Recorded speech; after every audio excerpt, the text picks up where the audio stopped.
नमस्कार दोस्तों, ज्ञान सेंटर चैनल के और एक नई वीडियो में आपका बहुत बहुत स्वागत है। और आज हमारे पास क्या है, तो आज है हमारे पास एक ये वाला मोटर स्टार्टर जो कॉमन है ज़्यादातर मोटरों में। अगर मैं बात करूँ कि एग्रीकल्चर में यही यूज़ होता है, छोटे मोटे बहुत सारी चीज़ों में ये वाला स्टार्टर यूज़ होता है। अब बात आती है इसके साथ क्या करने वाले हैं, तो ये है हमारा वही टाइमर जिसके ऊपर मैंने 2-3 वीडियो पहले भी बना चुका है। इसी टाइमर से ये स्टार्टर को हम लोग ऑपरेट करेंगे। इससे क्या होगा, अगर आपके पास सबमर्सिबल मोटर है तो यहाँ से आप टाइमिंग के साथ इस टाइमर से उसको रन कर सकते हैं, ऑन कर सकते हैं, ऑफ कर सकते हैं। इसके साथ साथ आपके गार्डन में भी कोई मोटर हो, सिंगल फेज वाला हो या 3 फेज वाला हो, कोई भी मोटर हो, ये वाले स्टार्टर से आप उसको भी रन कर सकते हैं टाइमिंग के साथ और ऑफ कर सकते हैं। इसके बहुत सारे एप्लीकेशन है, आप इंडस्ट्री में भी ऑन ऑफ कर सकते हैं। तो फटाफट से इसका वीडियो देख लीजिए। मैं यहाँ पे आपको वायरिंग और प्रोग्रामिंग सारी चीजें समझाने वाला हूँ। सबसे पहले हम स्टार्टर को ओपन कर लेते हैं। इसके बोल्ट हमने पहले ही रिमूव कर दिए थे। स्टार्टर ओपन करने के बाद हम करने वाले हैं सबसे पहले यहाँ पे पावर वायरिंग। तो पावर वायरिंग के लिए देखिए, एक मेरे पास है स्टार्टर को इनपुट देने का वायर और एक यहाँ से आउटपुट लेने का वायर, यानी कि स्टार्टर को पहले पावर दिया जाएगा।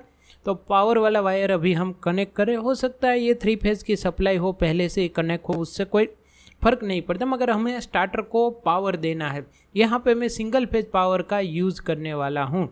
तो हमें फर्स्ट वाला और लास्ट वाला, यानी कि पहला वाला और आखिरी वाले टर्मिनल में देना है। 3 टर्मिनल है ना, बीच वाला खाली छोड़ देंगे। अगर बीच वाले टर्मिनल में दे दिया और साइड वाला खाली छोड़ दिया तो स्टार्टर की कोयल यहाँ पे ऑपरेट नहीं होगी।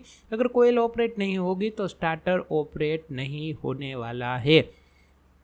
तो फर्स्ट वाले और लास्ट वाले में हमने सिंगल फेज सप्लाई दे दी। यहाँ पे आपकी दूसरी मोटर है तो दूसरे टाइप की सप्लाई भी हो सकती है।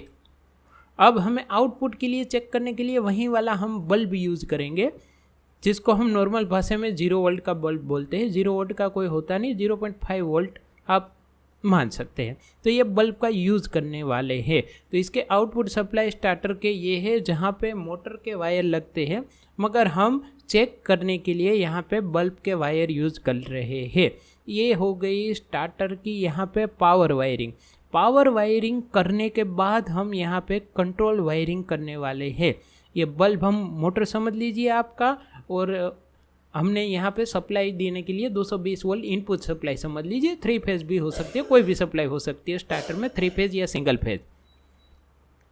अब बात आती है यहाँ पे कंट्रोल वायरिंग की।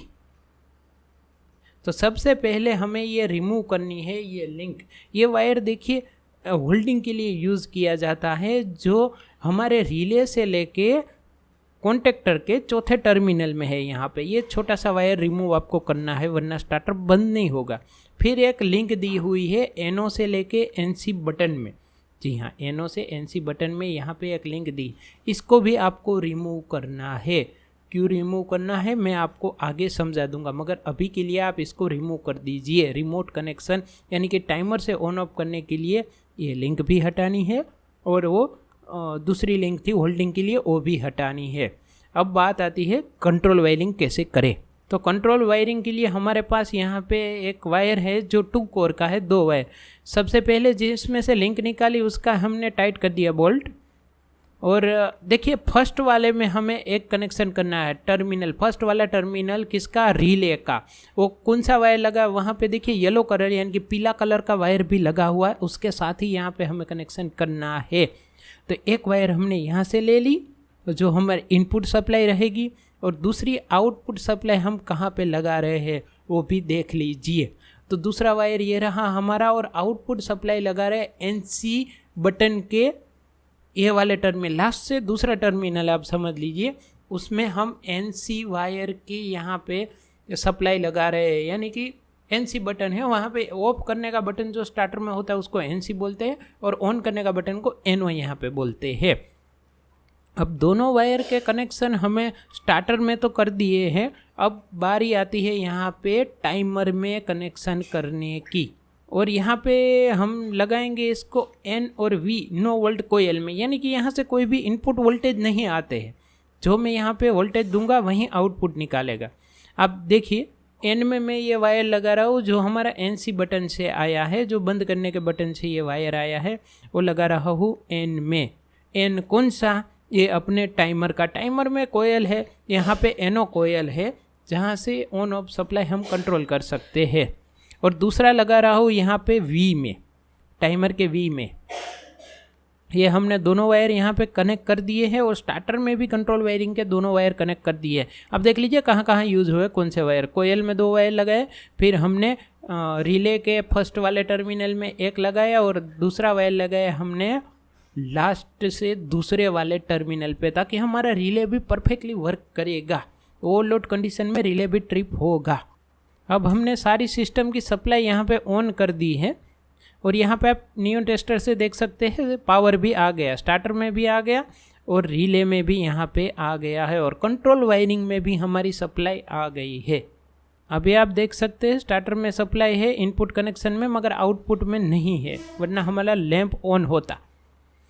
अब टाइमर की प्रोग्रामिंग में पहले सेट बटन, फिर ऑन आएगा, फिर आपको वापस सेट बटन दबाना है, यहाँ पे ऑन टाइमिंग आएगी। ऑन टाइमिंग में मैं यहाँ पे चेक करने के लिए 1 मिनट डाल रहा हूँ, आप जितनी भी देर यहाँ पे रखना है डाल सकते हैं। ऑफ बटन दबाया, 1 मिनट सेट किया मैंने। ऑन और ऑफ में दोनों में 1-1 मिनट ही सेट किया है। और अब बात आती है टाइमर को ऑन करने की। तो यहाँ पर टाइमर ऑन हो चुका है और आउटपुट सप्लाई हमारी निकलने लगी है, देख सकते हैं आप। मगर यहाँ पे प्रॉब्लम एक ही आ रही है, सिंगल फेज की सप्लाई है और कोयल में यहाँ पे 220 वोल्ट जा रहा है, मगर कोयल यहाँ पे 440 वोल्ट की।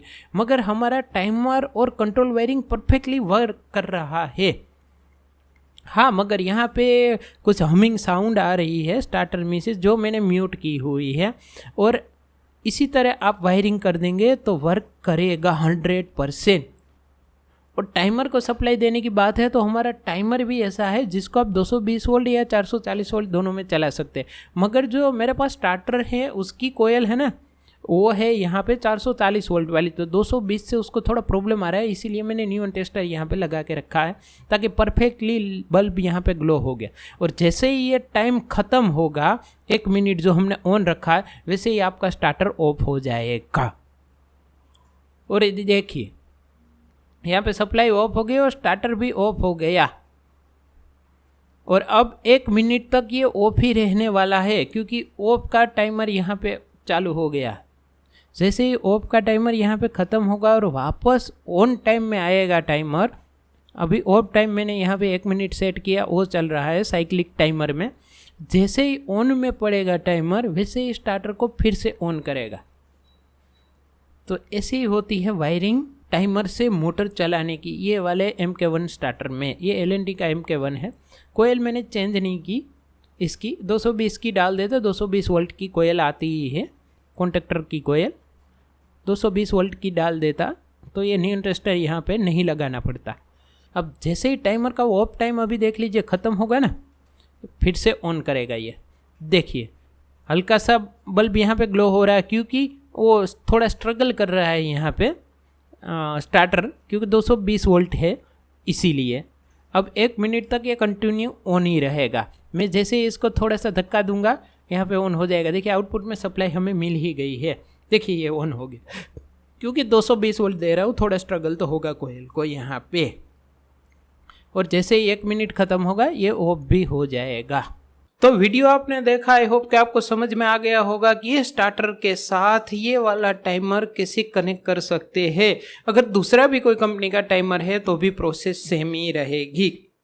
यहाँ पे एप्लीकेशन कोई भी हो, उससे कोई मतलब हमें नहीं है, सबमर्सिबल हो या फिर ऐसी इंडक्शन मोटर हो, सिंगल फेज का मोटर हो, मगर काम ऐसे ही होगा। अगर ये ऑटोमेशन आपको समझ में आ गया तो वीडियो को लाइक कर दीजिए, वीडियो को शेयर कर दीजिए और चैनल को सब्सक्राइब करना ना भूले, क्योंकि इलेक्ट्रिक और टेक्नोलॉजी के बहुत सारे वीडियो आने वाले हैं। जय हिंद, वंदे मातरम।